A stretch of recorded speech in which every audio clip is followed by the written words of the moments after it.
उपराष्ट्रपति Donald Trump का बड़ा बयान सामने आया है। ईरान ने अमेरिका की ओर कई जहाज भेजे हैं। तेल लेने के लिए मजबूरन जहाजों को अमेरिका भेजा। ईरान ने टेक्सास, लुइसियाना और अलास्का की ओर जहाज भेजे हैं। तो ये बड़ी खबर मिल रही है। अमेरिकी राष्ट्रपति डोनाल्ड ट्रंप का ये बड़ा बयान सामने आया है। नमस्कार, वेरी गुड मॉर्निंग इंडिया। मैं हूं आपके साथ आयुषी नेगी और आप देख रहे हैं एनडीटीवी इंडिया। और सुबह की शुरुआत इस वक्त की बड़ी खबर के साथ करेंगे। न्यूयॉर्क टाइम्स के हवाले से बड़ी खबर मिल रही है। ईरान का प्रतिनिधिमंडल पाकिस्तान जा सकता है।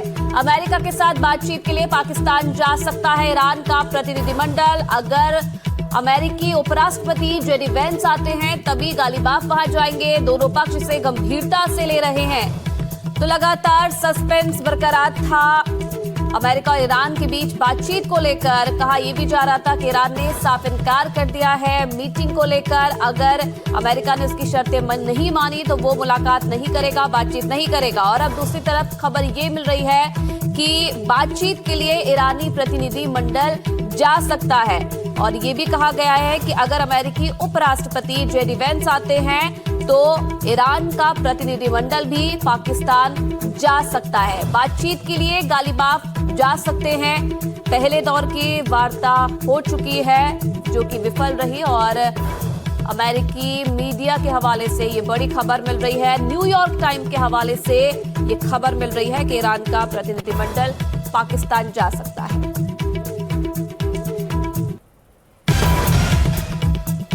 और इस बीच एक और बड़ी खबर आपको बता दें। ईरान के विदेश मंत्री ने बड़ा बयान दिया है। यूएस लगातार युद्ध विराम का उल्लंघन कर रहा है। अमेरिका लगातार युद्ध विराम का उल्लंघन कर रहा है और इसी वजह से बातचीत करने में दिक्कतें आ रही है। सभी बातों को ध्यान में रखकर निर्णय लिया जाएगा। यानी एक तरफ तो अमेरिकी मीडिया ये दावा कर रही है कि ईरान बातचीत में शामिल होगा, तो ईरान की तरफ से अलग तरह की प्रतिक्रिया सामने आ रही है। ईरान के विदेश मंत्री की तरफ से ये बड़ा बयान दिया गया है। अब्बास अरागची ने पाकिस्तान के विदेश मंत्री इशाक डार से बात करते हुए कहा कि अगर अमेरिका लगातार युद्ध विराम का उल्लंघन करता रहा तो बातचीत नहीं करेंगे। तो सीज फायर के लिए पाकिस्तान में दूसरे दौर की जो बातचीत की मेज सज रही है, उससे पहले ईरान ने यह कह दिया कि हम इस मीटिंग में नहीं आ रहे हैं। अब इस बीच फॉक्स न्यूज और अमेरिकी मीडिया ने पाकिस्तान को अब दुनिया का पार्टनर नहीं बल्कि रेड फ्लैग यानी कि खतरे का निशान घोषित कर दिया है। अमेरिकी इंटेलिजेंस की चेतावनी साफ है। जनरल मुनीर के तार ईरानी मिलिट्री और आईआरजीसी के साथ ऐसे जुड़े हैं कि भरोसा करना मतलब अपने ही पैरों पर कुल्हाड़ी मारना है।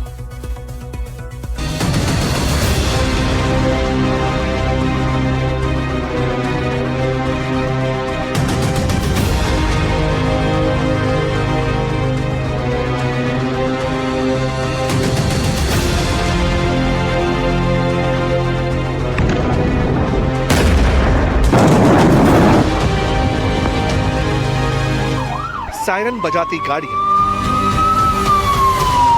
सड़कों पर पसरा सन्नाटा, लॉकडाउन जैसा मंजर। इस सिक्योरिटी के बीच सज-धज के खड़ा इस्लामाबाद का 5 सितारा सेरेना होटल। वो होटल जहां 11-12 अप्रैल को सीज फायर पर इस्लामाबाद का पहला राउंड चला था। 21 घंटे पाकिस्तान ने मैराथन मेजबानी की, लेकिन सीज फायर के अरमान आंसू में बह गए। अब दूसरे राउंड की मेज सजी है। टीम ट्रंप का एक डेलीगेशन C-17 ग्लोबमास्टर से नूर खान एयरबेस पर लैंड हो चुका है। इस्लामाबाद के रेड जोन यानी डी चौक के मुकाम पर मौजूद हूँ और अब रेड जोन को भी जो है खयाबान चौक तक तोसी दे दी गई है। मुज़ाकरात का दूसरा दौर है। इस वक्त इस्लामाबाद के ऊपर तमाम दुनिया की जो है वो नजर है। इंटरनेशनल मीडिया यहाँ पर मौजूद है। रेड जोन डी चौक के मुकाम पर अगर आपको दिखाए तो इस वक्त भी आर्मी जो एहलकार है वो यहाँ पर मौजूद है। इसके अलावा पुलिस के जो एहलकार है उनकी भी काफी बड़ी तादाद यहाँ पर मौजूद है। सिक्योरिटी के इंतहाई सख्त इंतजाम है और कल जो है एक मरतबा फिर से मुज़ाकरात का दूसरा दौर। पाकिस्तान उम्मीदों के जो मखमली गलीचे बिछाकर बैठा है उसके कूटनीति के धागे उधड़ने लगे हैं, क्योंकि बात भरोसे की है। इसका पहला सबूत ईरानी विदेश मंत्रालय से रिलीज हुआ।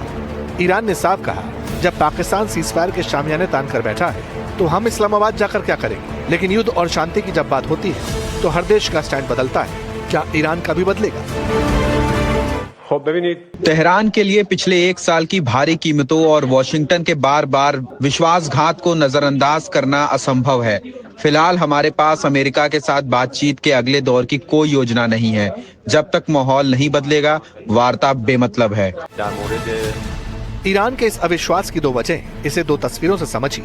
15 अप्रैल को मुनीर मिलिट्री ड्रेस में तेहरान पहुंचे। ईरान की टॉप लीडरशिप से बंद कमरे में मुलाकात हुई। ईरान ने कह दिया कि मुनीर ट्रंप के मैसेंजर बनकर आए थे। इस बीच प्रेसिडेंट ट्रंप ने पोस्ट कर कह दिया, ईरान कभी परमाणु हथियार हासिल नहीं कर सकता। अगर ईरान के सर्वोच्च नेता समझदार हैं, तो ईरान का भविष्य उज्जवल और समृद्ध हो सकता है। ट्रंप के पोस्ट और मुनीर की वर्दी वाली डिप्लोमेसी में सीज़फायर में उसके बिचौलिए की भूमिका पर पाकिस्तान में ही सवाल उठने लगे। पूछा जाने लगा कि ये कैसी डिप्लोमेसी है। ईरान को तो मुनीर समझा रही है, लेकिन ट्रंप को कौन समझाए।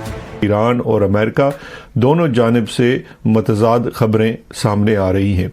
कभी सदर ट्रंप साहब कहते हैं कि दूसरा दौर होगा, कभी कहते हैं नहीं होगा। कभी कहते हैं कि वाइस प्रेसिडेंट जाएगा, कभी कहते हैं वाइस प्रेसिडेंट नहीं जाएगा।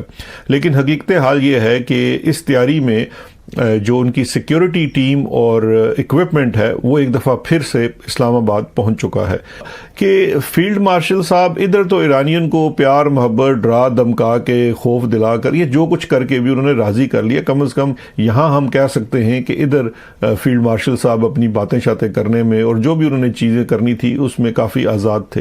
लेकिन जब यही वाला मामला अमेरिका की तरफ जाता है तो सदर ट्रंप के गले में घंटी कौन बांधे। अब जरा पाकिस्तान की इस कूटनीतिक शिकस्त को और गहराई से समझिए, जिसकी 3 वजह और परिणाम है। वजह नंबर 1, विश्वास का संकट। ईरान को यह लगने लगा है कि पाकिस्तान अमेरिका की कठपुतली बनकर काम कर रहा है। जब तक जमीन पर तनाव कम नहीं होगा, तब तक मेज पर बातचीत का कोई मतलब नहीं है, और ईरान ने यही बात दुनिया को जता दी है। क्योंकि ईरान ने जिस तरह सामना किया, जिस तरह वो डट गया, जिस तरह उसने जबर को फेस किया और जो उसने जुर्रत दिखाई, उसमें उसका रोल जो है, उसका जो क्रेडिट है, वो बिल्कुल ईरान को देना चाहिए। क्योंकि कभी भी अमेरिका टेबल के ऊपर ना आता, क्योंकि आप देख लें फलस्तीन वाले मामले पे अभी भी जारी है। कल मुज़ाकरात की बात हो रही थी कि मुज़ाकरात हो गए, कामयाब हो गए, अबनाए हुर्मुज़ खुल गई, आज फिर बंद होगी क्योंकि लबनान में भी हमले और अबनाए हुर्मुज़ जो है अमरीकी बेड़े जो है वहां पे अमरीका ने बाहर से बंद किया। और जो अमरीका है वो बार बार अपने जो उसका मौक़िफ़ है, जो मुआहदा है, जो उसका एक वो अहद करता है, उसको वायलेट करता है। और वहां के जो साबिक चीफ हैं उनके CIA के, उन्होंने सरबराह ने कहा कि जनाब अमरीका के ऊपर कभी यकीन नहीं किया जा सकता, यानी वो ट्रंप की बात कर रहे थे, ईरान के ऊपर यकीन किया जा सकता है, वहां की क़यादत के ऊपर यकीन किया जा सकता है। वजह नंबर 2, ट्रंप फैक्टर। अमेरिका की तरफ से ट्रंप का रुख पहले से ही आक्रामक है। वो बातचीत से ज्यादा दबाव में विश्वास रखते हैं। जब अमेरिका एक तरफ धमकी देता है और दूसरी तरफ बातचीत का न्योता, तो ईरान जैसे देश उसे धोखा मानते हैं। यही वजह है कि सीज़फायर पर पाकिस्तान की कूटनीतिक बिसात सन्नाटे में है। वजह नंबर 3, पाकिस्तान का रोल। पाकिस्तान ईरान अमेरिका युद्ध में खुद को शांतिदूत के तौर पर पेश करता रहा है, लेकिन इस्लामाबाद टॉक्स के पहले राउंड में उसका रोल बेअसर साबित हुआ। अब अगर बातचीत नहीं हुई तो पाकिस्तान की इंटरनेशनल प्लेटफॉर्म पर जो रही सही साख है, वो भी दांव पर लग जाएगी। अगले 48 घंटे बहुत ही क्रूशल, बहुत ही इंपॉर्टेंट हैं।